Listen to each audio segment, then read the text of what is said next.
Prochain billet. Le temps avance, Yes. hein? On arrive sur le 20 Je pensais qu'on était déjà rendu à la question à 50$ parce que Il n'y en a pas de 50. Tu vas attendre longtemps.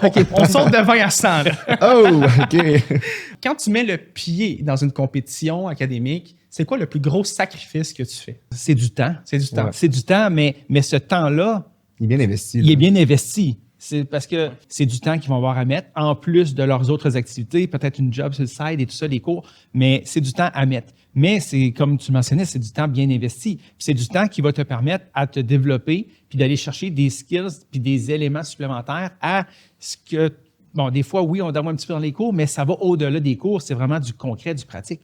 Fait que c'est du temps à mettre. Donc, il faut avoir le temps de le mettre, puis faut pas avoir peur là, de vouloir travailler, surtout quand on arrive proche de la compétition en tant que telle. C'est sûr qu'il faut mettre un petit peu de temps. Puis je trouve que souvent, les gens vont dire pourquoi tu fais ça? Ça te sert à quoi de faire ça? Pourquoi tu mets du temps là-dessus? Tu pourrais aller travailler à la place. Pourquoi tu.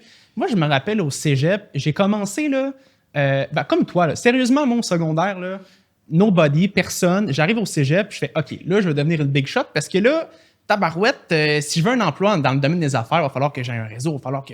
Fait que là, je viens à OK, Philippe, tu dois être le meilleur dans tes présentations orales. Et là, je me suis pratiqué. Puis c'était facile de voir que j'étais le meilleur ou que j'étais proche des meilleurs parce que les gens riaient, il y avait du fun, il y avait de l'interaction. Fait qu'il y avait un feedback instant. Mais après ça, je me suis dit, bon, je suis allé cogner à la coopérative, là, en bas dans le sous-sol, celle qui vend des livres. Je la rends pas sexy en disant ça. C'est elle qui vend les livres. Dans le sous-sol avec des toiles d'araignée, Ouais, c'est mais ça. qui est primordiale parce que c'est elle qui vend les livres, c'est elle qui assure un service aux étudiants. J'ai cogné là pour être administrateur, donner de mon temps. Tu sais.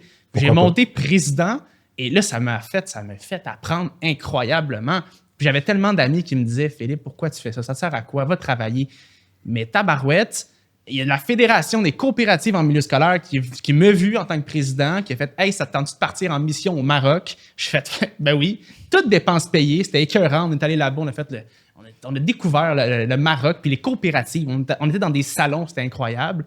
Je reviens, puis après ça, il y a le Conseil québécois de la mutualité, de la coopération qui me dit « Philippe, tentes-tu de venir en Belgique avec nous? On t'a vu. » Tu sais, ça n'a pas de bon sens, puis ça finit plus. Puis là, rendu là, les mêmes personnes me disent « Philippe, comment t'as fait pour avoir ça? » La question se transforme. C'est incroyable.